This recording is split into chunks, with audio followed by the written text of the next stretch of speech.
السلام عليكم ورحمة الله وبركاته. إن الحمد لله الأقرب الذي خلق الإنسان وكرمه وعلمه من البيان ما لم يعلم، فسبحان الذي لا يحصى امتنانه باللسان ولا بالقلم، ونشهد أن لا إله إلا الله وحده لا شريك له، ونشهد أن سيدنا وسندنا وحبيبنا ومولانا محمدا عبده ورسوله، أرسله بالحق بشيرا ونذيرا وداعيا إلى الله بإذنه وسراجا منيرا. فقد قال الله تعالى في كلامه المجيد وفرقانه الحميد: أعوذ بالله من الشيطان الرجيم. بسم الله الرحمن الرحيم. إنا نحن نزلنا الذكر وإنا له لحافظون. وقال النبي صلى الله عليه وسلم: تعلموا الفرائض والقرآن ويعلم الناس فإني مقبول. সোনালি দিনের সেই ওমর খালিদ, আজ তোমাদের বড় প্রয়োজন। সোনালি দিনের সেই ওমর খালিদ, আজ তোমাদের বড় প্রয়োজন।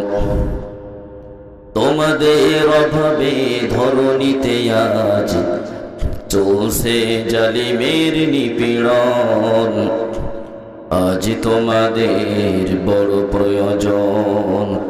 সোনালি দিনের সেই ওমর খালিদ, আজ তোমাদের বড় প্রয়োজন। তোমরাই এনেছিলে খোদার জমিনে দিতে মানুষের নিরাপত্তা, তোমরাই ফিরিয়ে এনেছিলে ধরাতে শ্রেষ্ঠতম মানবতা। ঠিক কিনা বলেন?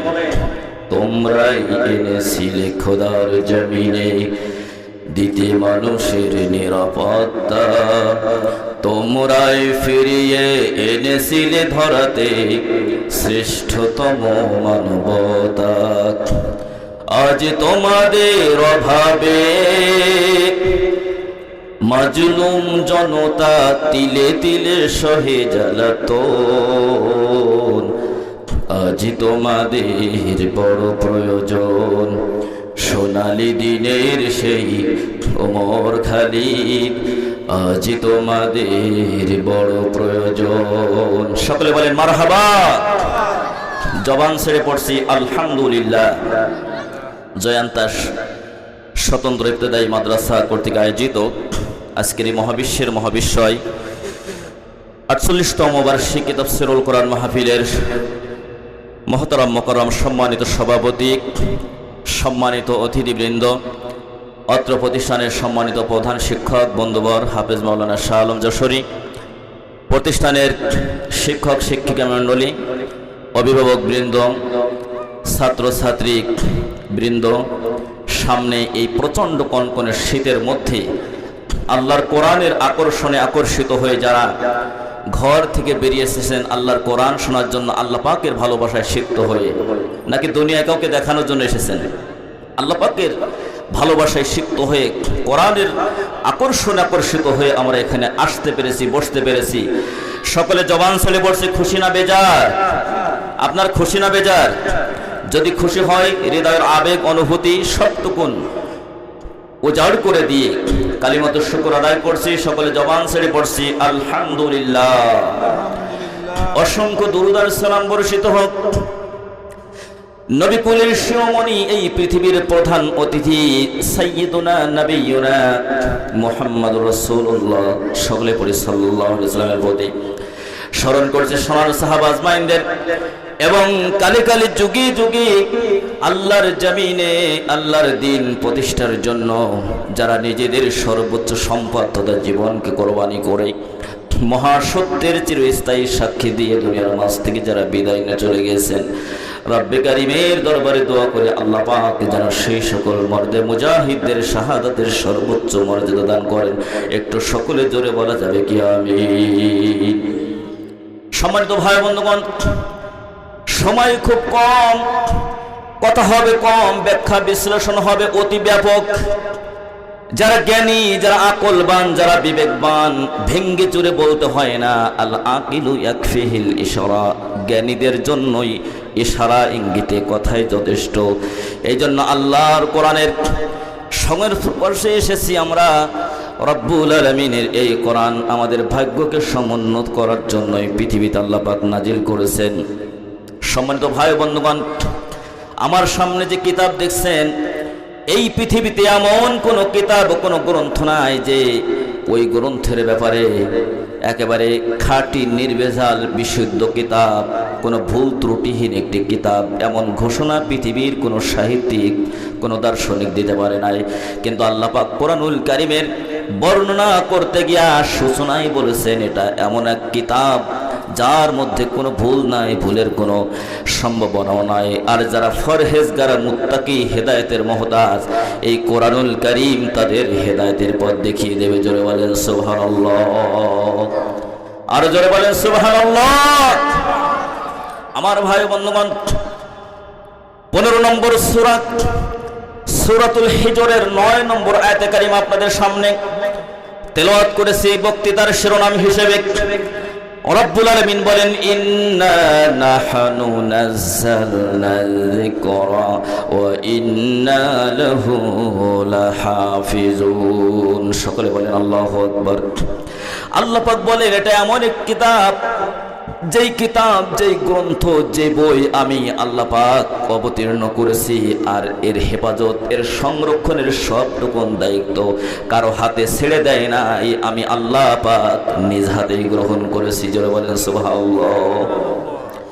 সম্মানিত ভাই বন্ধুগণ, আপনি যদি একটু দৃষ্টিপাত করেন অন্যান্য ধর্মীয় কিতাবগুলোর দিকে, সেই কিতাবগুলির অবস্থা কি হয়েছে?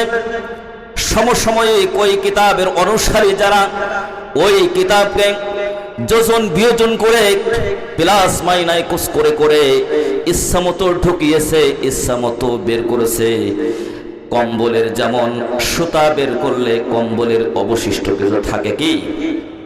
কম্বলে যদি সুতা একটি একটি করে বের করা হয়, তাহলে কম্বলের অবশিষ্ট কোনো কিছুই যেমন থাকতে পারে না।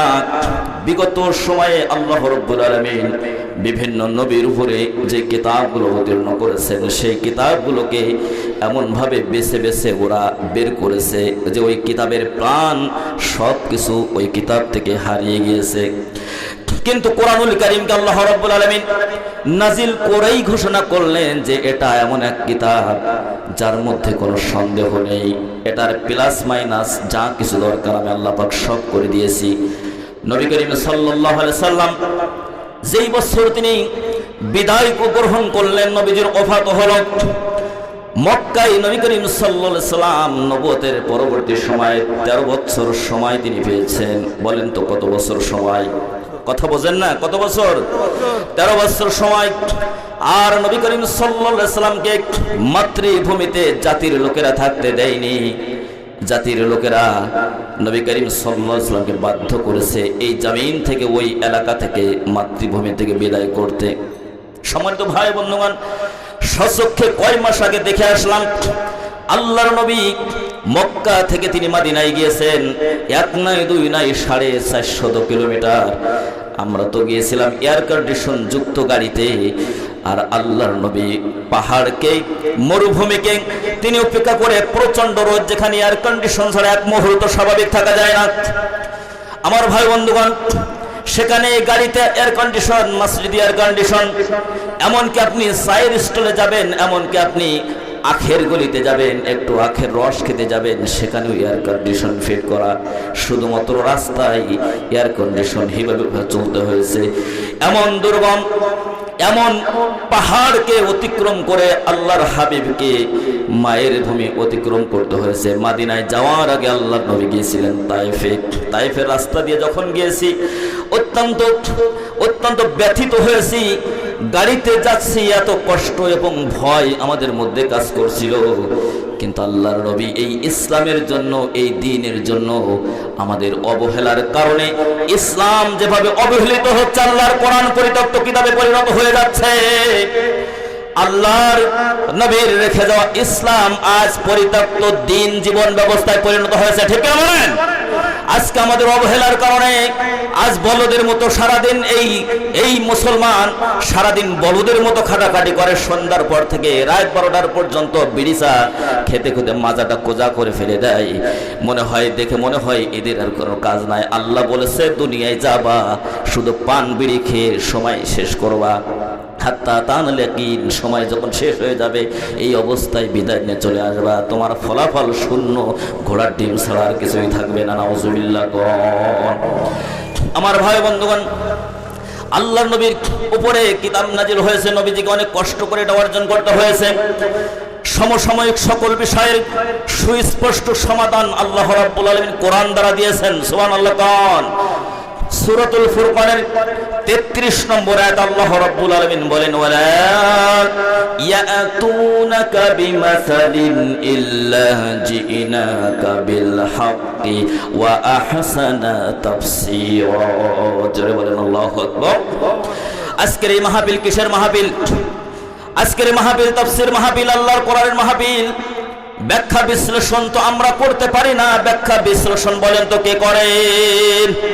আল্লাহ রাব্বুল আলামিন তার হাবিবকে সূরা ফুরকানের 33 নম্বর আয়াতে জানালেন, ওগো নবীজি, আমি আল্লাহ পাক এমন কোন বিষয়ের সুস্পষ্ট সমাধান আমি নির্ণয় করে দেইনি যেই সুস্পষ্ট সমাধান নাই, যা আমি নির্ণয় করি নাই। তার মানে কোরআনের মধ্যে মানুষের জীবনে যা দরকার, এবং 23 বছর ধরে আপনাকে যত অবান্তর অবাস্তব প্রশ্ন করে আপনাকে মানসিকভাবে হয়রানি করেছিল তদন্ত সময়ের কাফের সম্প্রদায়, ওই সম্প্রদায়ের লোকগুলো যা প্রশ্ন আপনার কাছে করেছে আমি টাটকা জবাব দিয়েছি। জোরে বলেন সুবহানাল্লাহ। আমার ভাই বন্ধুগণ, গভীর মনোযোগ। আল্লাহর নবীর উপরে যখন কোরআন নাজিল হচ্ছে, আল্লাহ পাক কেমন ভাবে কোরআনকে সংরক্ষণ করলেন এটা আমাদের প্রমাণ করতে হবে। আল্লাহ রাব্বুল আলামিন কোরআনুল কারীম নাজিল করলেন, বললেন হেফাজতের দায়িত্ব আমি নিয়েছি।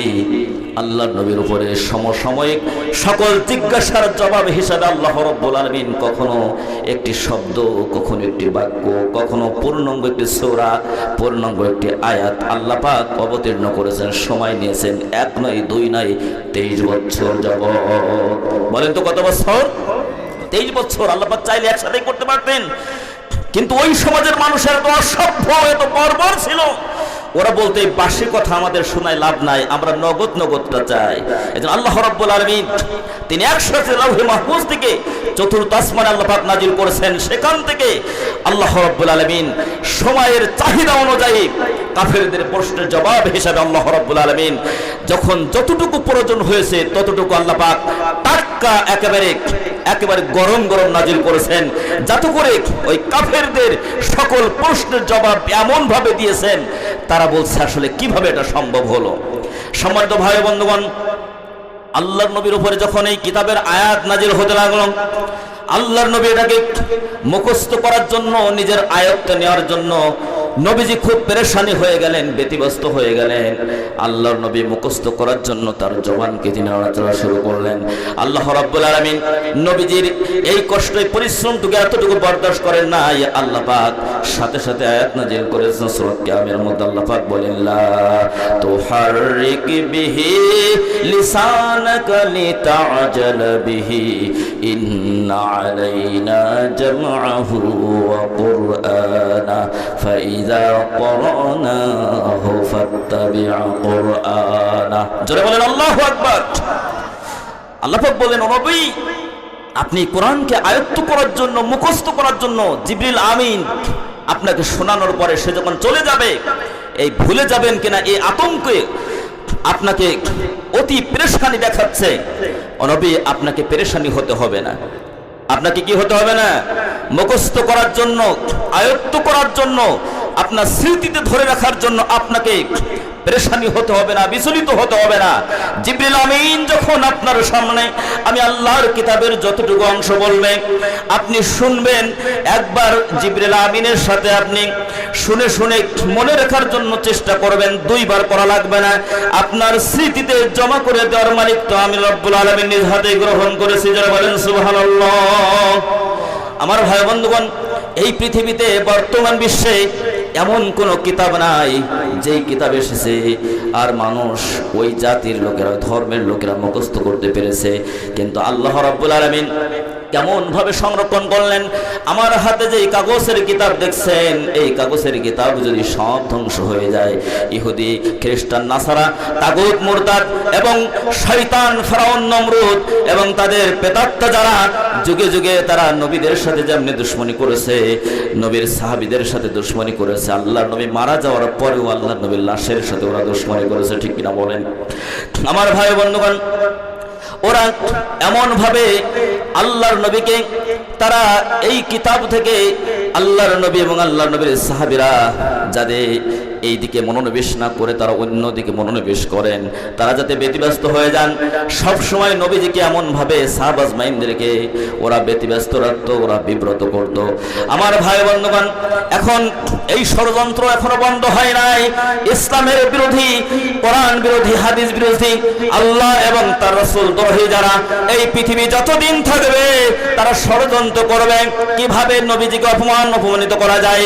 বর্তমান সোশ্যাল এই মিডিয়ার সময় এই যুগে এসে এত বেশি উন্নত হয়েছে, তার চেয়ে বেশি অবনতি হয়েছে। আজকে ইহুদি, নাসারা এবং মুসলমান নামধারী যারা নাস্তিকবাদী যে আদর্শ যারা গ্রহণ করেছে, এরা আল্লাহর নবীর বিভিন্ন দিক নিয়ে, জীবনের নানান দিক নিয়ে তারা এমন ভাবে ভিডিও তৈরি করে ফেসবুক, ইউটিউবে তারা আপলোড দিচ্ছে। সাধারণ মানুষ, এই গরু খাওয়া মুসল্লি আর এই বেড়ি টানা মুসলমান, এরা যদি একটু জ্ঞান অর্জন না করে, সংশোধন না করে, শুদ্ধানোর জন্য চেষ্টা না করে, আপনি আপনার মনের অজান্তে নাস্তিক হয়ে যাবেন, ওদের দোসর হয়ে যাবেন, টের পাবেন না, ঠিক কিনা বলেন?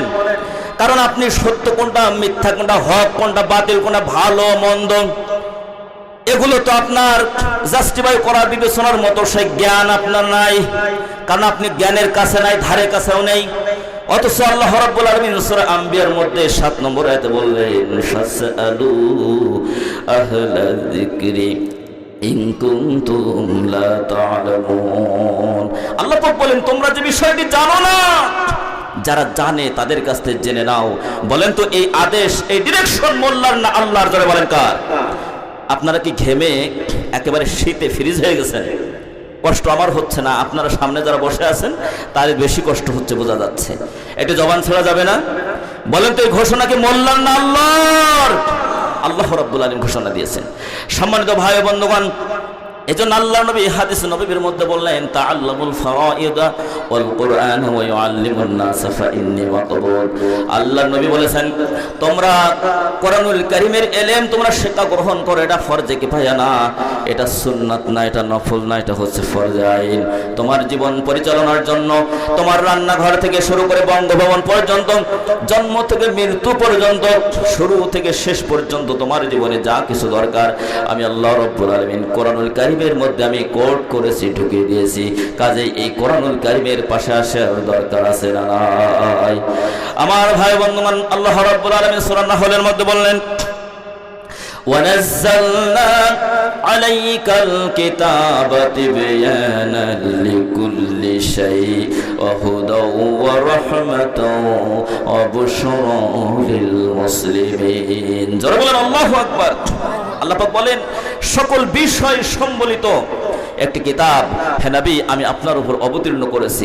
যারা এই কিতাবের পরে সারেন্ডার করেছে, আত্মসমর্পণ করেছে, এই কিতাব হচ্ছে তাদের জন্য হুদা, এই কিতাব হচ্ছে তাদের জন্য রহমত। জোরে বলেন সুবহানাল্লাহ। কিন্তু সেই কোরআনুল কারীমের সংস্পর্শে আসার দরকার আছে না নাই? আমরা আলেমদের দিকে বাঁকা চোখেই তাকাবো, মসজিদ মাদ্রাসার দিকে। আজকে আপনার জেনারেল শিক্ষা ব্যবস্থা যেখানে স্কুল কলেজ ইউনিভার্সিটি কত উন্নতি, কত উন্নয়ন, কত অগ্রগতির দিকে এগিয়ে গিয়েছে। ওইটা যত অগ্রগতির দিকে এগিয়ে যাচ্ছে, মাদ্রাসার শিক্ষা ব্যবস্থার প্রতি আমরা মুসলমান নামধারী আমাদের খেয়াল এমন, গত বছর জয়ন্তা মাদ্রাসায় এসে যে দরজাটা দেখেছিলাম, আমার মনে হচ্ছে এই বছর এসে সেই দরজাটাও দেখা যাচ্ছে না। ঠিক কিনা বলেন? তার মানে আপনারা এত বেশি খেয়াল করেন যে মাদ্রাসা গোল্লায় যাক, সমস্যা নেই। এই মাদ্রাসা যদি গোল্লায় যায়, দিনটা টিকে থাকবে কাদের মাধ্যমে? সম্মানিত ভাই বন্ধুগণ, আল্লাহ রাব্বুল আলামিন এই কাগজের যে কিতাব দেখছেন, এই কিতাব এই পৃথিবীর মাঝ থেকে সব যদি ভস্ম হয়ে যায়, সব যদি শেষ হয়ে যায়, আল্লাহ রাব্বুল আলামিন বর্তমান এই পৃথিবীতে হাফেজ কোরআন যাদের সিনা মুবারকে আল্লাহ পাক কোরআনুল কারীমের এ টু জেড সূরা ফাতিহা থেকে নাস পর্যন্ত এনাফ করে দিয়েছেন, বাস যথেষ্ট হয়ে গেছে। এই হাফেজে কোরআনদের সংখ্যা বর্তমান পৃথিবীর 4 কোটির ঊর্ধ্বে ছাড়িয়ে গেছে। জোরে বলেন সুবহানাল্লাহ, জোরে বলেন সুবহানাল্লাহ। আপনি তো মুরব্বী, চাচাজি, বাবাজি, নামাজ তো পড়েন সেই মানের মুসল্লি, সেই ধরনের নামাজি। নামাজ পড়তে গেলে সূরা ফাতিহা পড়তে যে পায়জামা নষ্ট হওয়ার সম্ভাবনা আছে না নাই? নিজেও পারি না, শেখার চেষ্টাও করি না। এই মানুষ, এই মুসলমান নামধারী, এদের জায়গা কোথায় হবে? আমার মাঝে মধ্যে ভাবোদয় হয়। আমরা গবেষণা যখন করেছি যে আজকে মুসলমানদের অবস্থা কোন পর্যায়ে গিয়েছে, এই আপনাদের অবস্থানকে যদি সমুন্নত করতে হয়, তাহলে এই মসজিদ মাদ্রাসাগুলোকে সুন্দরভাবে টিকিয়ে রাখার দরকার আছে না নাই?